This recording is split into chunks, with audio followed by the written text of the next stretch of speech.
Muito bem, você que acompanha o Notícias Agrícolas já viu em nossos destaques aqui que a Anvisa vai permitir, portanto, a utilização dos estoques de paraquat nessa próxima safra.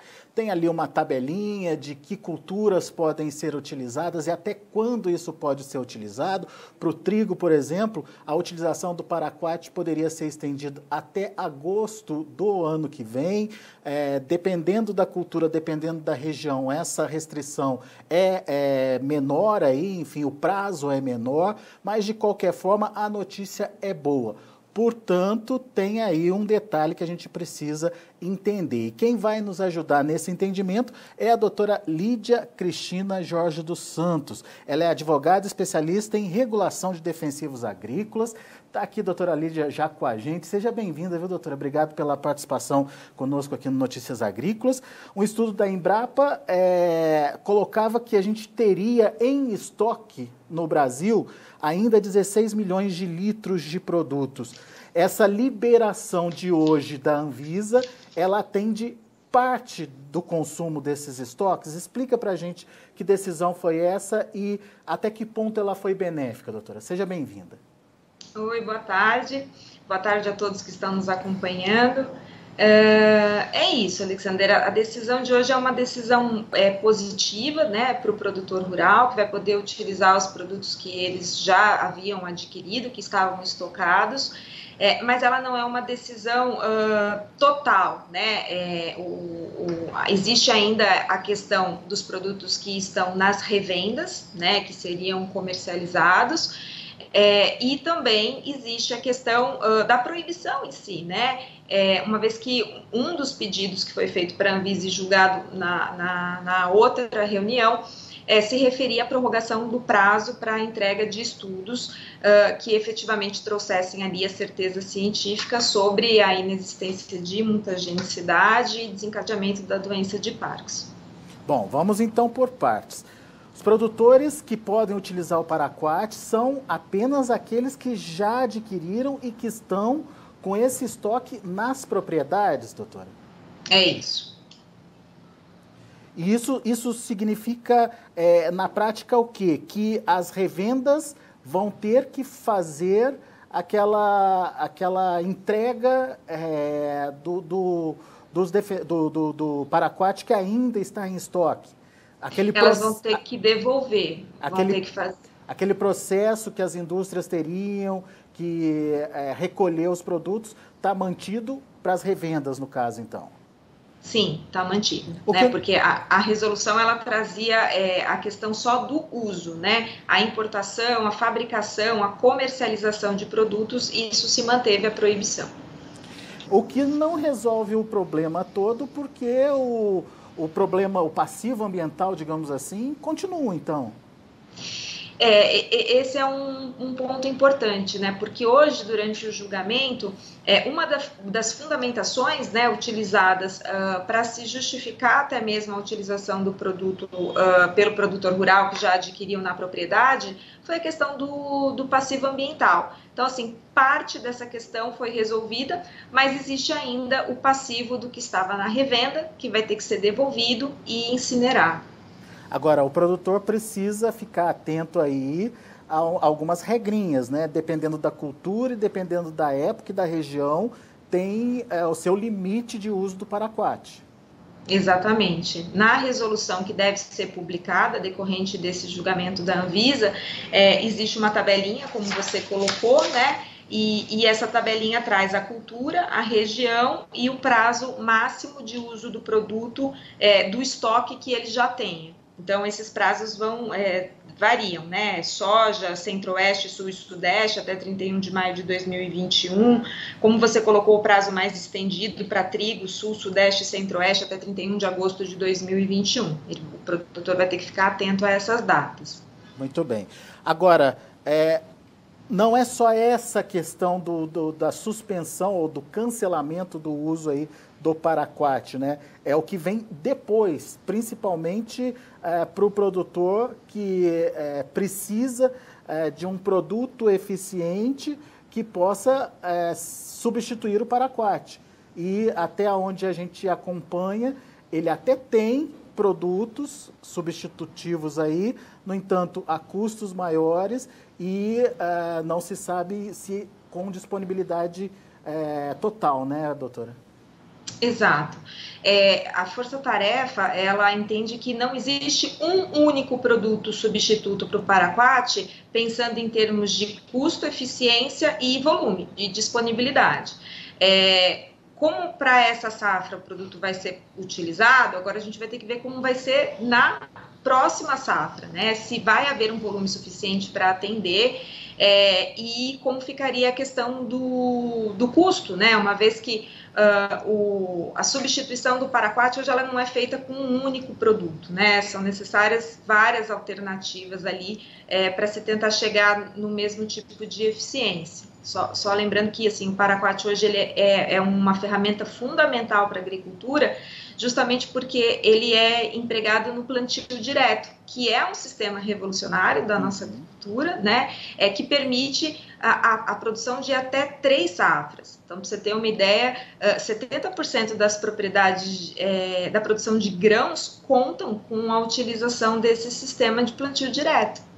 E a gente estava conversando com produtores que utilizam o paraquat aqui e antes, obviamente, dessa decisão da Anvisa hoje, que de maneira geral minimiza o problema para aqueles produtores que tinham o paraquat nas propriedades, mas não resolve o problema para aqueles que precisam comprar produto, enfim, para substituir o paraquat.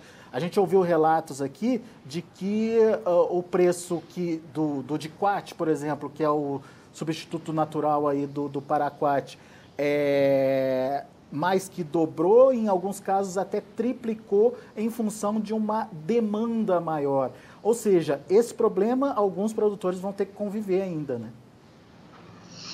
Sim, se for mantida como já está sendo mantida pela decisão da Anvisa a proibição do paraquat, outras alternativas vão ter que ser buscadas pelo produtor e esse é um ponto que foi levantado, né, pela força-tarefa, porque muitas vezes não se trata simplesmente de banir a utilização de um produto, né? Mas você tem que pensar no todo, já que às vezes o banimento desse produto vai fazer com que você use outras alternativas que são mais caras, talvez até mais prejudiciais ao meio ambiente. Enfim, eu acho que a decisão de banimento é uma decisão muito difícil, porque é uma decisão regulatória e ela tem que envolver sempre, né, o aspecto da saúde, sem dúvida nenhuma, o aspecto do meio ambiente e o aspecto da agricultura, né?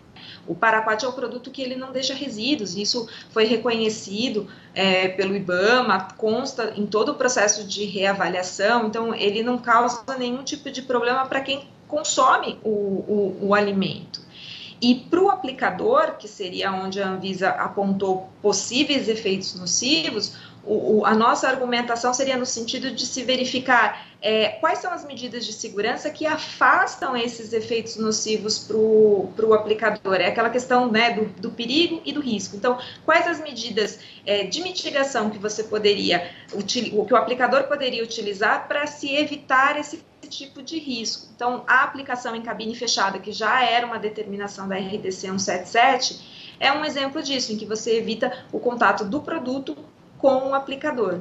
Adotam-se as medidas e tira-se o problema aí da contaminação. Agora, doutora, tinha uma linha de contestação da decisão, que as empresas poderiam apresentar pesquisas, né, até o dia 22, se eu não me engano, de setembro, contestando a decisão de cancelamento do uso do paraquat. O que aconteceu com essas pesquisas? Por que não deu certo?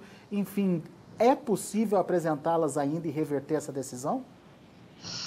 Olha, essas pesquisas elas não foram concluídas por diversos fatores que foram previamente apresentados à Anvisa durante todo o procedimento, desde a constituição, né, dessa força-tarefa de pós-reavaliação do paraquat. E eu posso citar aqui, entre elas, a questão da inovação dos estudos propostos pela Anvisa. Então, para você ter uma ideia, em relação à mutagenicidade, o estudo solicitado pela Anvisa não é um estudo que é solicitado normalmente nos processos de registro. Ele nunca foi solicitado, ele não foi solicitado em nenhum lugar, nenhuma outra agência regulatória. Então, foi preciso construir uma metodologia para a condução desse estudo. E isso foi feito junto com a Anvisa. Só que esse procedimento, ele começou a ser feito depois do prazo, né? Depois que começou a correr o prazo de 3 anos. Então, não se teve todo o prazo de 3 anos, porque durante esse período teve o desenvolvimento da metodologia, desse caráter inovador do estudo, né? Afora questões que, em relação ao estudo de biomonitoramento, que traria ali aquela segurança para o aplicador que eu te falei, né? Esse teste de, olha, cabine fechada realmente não traz nenhum tipo de risco ao aplicador. Ele foi, o estudo foi requerido para o CONEP. Num primeiro momento, o CONEP recusou a condução desse estudo justamente por não estar acostumado com esse tipo de estudo feito de produtos já registrados. Então, várias coisas aconteceram, né, no meio do caminho, e a razoabilidade desse pedido foi reconhecida, inclusive, no voto do relator, né, de que existem, sim, elementos suficientes para demonstrar que não houve uma negligência na condução dos estudos, uma demora voluntária na condução dos estudos, pelo contrário. Todo o processo demonstra o engajamento da força-tarefa e dos produtores para que esses estudos ficassem prontos. Mas muitas coisas aconteceram no começo desse ano. Em março a gente teve Covid, então teve paralisação por conta da Covid também, mas infelizmente esses pontos foram afastados pela agência. Mas, de novo, a pesquisa pode ser concluída e apresentada ainda, ou não mais, ela já foi dada como encerrada com o cancelamento definitivo aí do uso do paraquat? Essa é uma boa pergunta, porque o que acontece? Durante os julgamentos, a gente ouviu de diversos dos diretores ali presentes, de que esse posicionamento poderia ser modificado uma vez que os estudos fossem apresentados, né? Agora, o que acontece? O que foi revogado foi a questão de você poder apresentar esses estudos dentro desse processo de reavaliação. A nova RDC que foi discutida, inclusive hoje na reunião da Anvisa, ela traz a revogação exatamente desse dispositivo que permitia a apresentação dos estudos no curso do processo de reavaliação. Eu entendo que se esses estudos quando esses estudos estiverem concluídos e forem aportados para a agência, é possível que a agência queira iniciar um novo processo, né, de avaliação e não fazer dentro desse processo, fato que poderia aí trazer uma demora de aproximadamente 7 anos. Né? Hoje, um produto para concluir a avaliação dentro da Anvisa, ele tem demorado mais ou menos 7 anos. Então, nós teríamos aí 7 anos sem produto no mercado, para a conclusão da avaliação desses estudos. Então, eu digo que é uma boa pergunta porque, assim, acho que é possível, né, a apresentação desses estudos ainda. O estudo de mutagenicidade não está sendo conduzido no Brasil. Para o estudo de biomonitoramento, teríamos que consultar a agência para verificar como seria isso, né, uma vez que se houver o cancelamento do registro, nem o uso pode ser feito, então nem a continuidade da pesquisa poderia ser feita. Mas, assim, entendo que é possível, mas tem todas essas questões que precisam ser avaliadas. Muito bem. Então, o importante é o produtor entender que, por enquanto, o paraquat não, então ele tem que se adequar e tem que procurar alternativas para fazer todo o manejo que ele fazia antes com o paraquat. Obviamente, tem esse prazo aí até agosto do ano que vem, dependendo da cultura, isso é muito importante a gente colocar. No entanto, depois disso, não se pode mais contar com paraquat. Isso. E lembrar que, assim, isso é uma decisão aqui do Brasil, né? Existem outros países que mantiveram a utilização do paraquat. Recentemente saiu publicada uma consulta pública com as conclusões da reavaliação do EPA dos Estados Unidos sobre a utilização do paraquat, na qual foi afastada a questão da mutagenicidade e do desencadeamento do mal de Parkinson.